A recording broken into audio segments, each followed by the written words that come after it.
Alright, hey, this is Mitchell from Artisans and Arthropods, just chiming in today to give you my personal review of the Wen 8-inch 5-speed drill press. It's model number 4208. You guys might know this better as pretty much the cheapest drill press you can buy, at least it was when I bought it. I think I spent about $66 on it, something to the tune of that. I've had this sucker about 3 years now, so I feel like I can weigh in on how good it's been to me, whether it was worth the money, and let you know what features I would go for if you wanted to spend a little more money and not get this guy. So let's get into it. Do you guys have any Wen tools? I would love to hear about your experience. Honestly, I have a few. I have this, I have my air filtration system, and I got this scroll saw over here that hasn't been used in a while. Here's the air filtration system. So, any of you guys got Wen tools? What's your experience been? Anyhow, let me know in the comments. Let's get to the video. Alright, first I'll tell you why I bought this. Basically the price. Yep, the price. It was 66 bucks. I didn't have a drill press yet. I barely had a drill at that point. Drill press is great if you're looking to do precision drilling and, make sure that you're always drilling perpendicular to the surface that you're trying to work on. It's got a lot of advantages to the stationary setup. You can see I got mine bolted to the table down here. Screwed to the table. It came with little holes to mount it, and you can see the handle here is pretty decent. These have come off for me in the past. They twist pretty easy, but you could always glue them. That's not really a problem. You pop this open easily.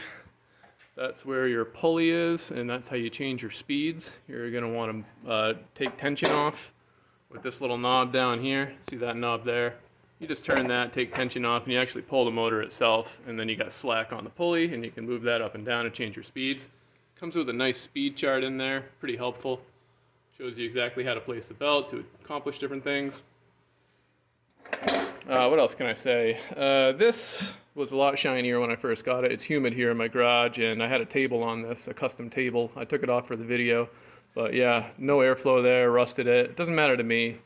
You're pretty much always going to want to have some kind of piece of wood on there if you're a woodworker, or your pieces are going to get scratched to hell. These holes are really meant more for metal machine work anyway. These are meant to receive C-clamps. This is really the table that comes with these is meant for drilling metal.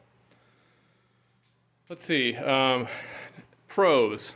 Very sturdy. I've had to do very minimal work to maintain this thing. Really just keep it dusted off. I did have one failure of a part, and Wen was really cool about it. If you see inside this here, there's actually the spindle return spring, so crank this down. This spring over here pulls the spindle back up without you doing it manually. So that broke on me. It was pretty obviously a defect because it happened after like a year. I called Wen or emailed them or something easy, and they replaced the part for free. Just sent it right out, asked me what was up, sent me the part, no problems. It's lasted ever since, and I'm sure if it broke again, they would probably replace it again. But it hasn't. Cons. Really, the only thing that's missing from this drill press that I would really like to have, like the one thing, is there's no crank for this table. So I've since used nicer drill presses, and they have little cranks where you can really fine-tune the distance from the bit as it's mounted in there. You can really dial this table up and down, but as it stands, it's kind of a two-handed endeavor of, I'll do it one-handed, it's probably going to crash down, but, woo, see, loosened it. Now that's loose. You position it with your other hand, and then you crank that back. So it's a little tricky adjusting height and really fine-tuning things. It can take a couple tries, and you can end up smashing your workpiece into the bit if you're not careful, because this sucker's heavy and it's got a little inertia against the pole here. It can take a little force to get that thing moving. So it's hard to fine-tune things. But if you don't have a drill press and you got 60 bucks hanging around, instead of buying whatever video game just came out for full price, go ahead and buy this thing.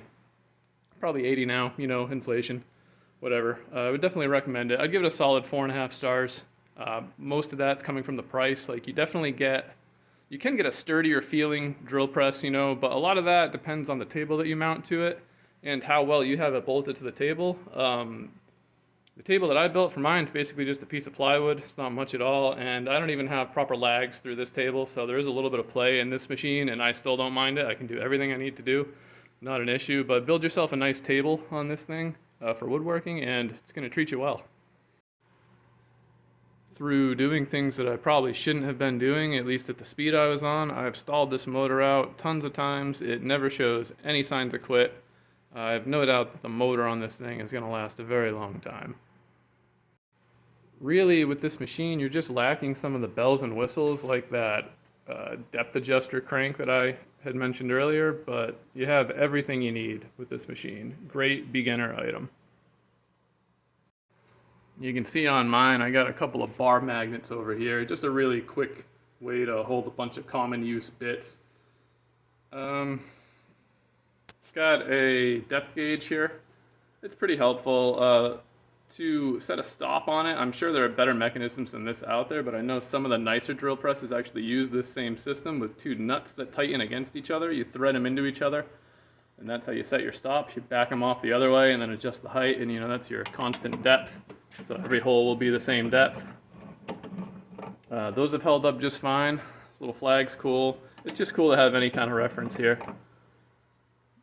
So, yeah, for the price, get you one. Just wanted to show you quickly, here are some of the big ticket items that I use this drill press regularly to make. I use a template to drill these pen holders. I get nice clean holes every time. Machine does its job wonderfully. These are done with a Forstner bit, and sometimes depending on the thickness or the width of that Forstner bit, you are going to want to change the speed on this device in order to keep going smoothly and avoid burn. So that's pretty much it, guys. If you have any specific questions about this machine, go ahead and ask me in the comments. If you like the video, consider subscribing to see more stuff like this. Till next time, thank you.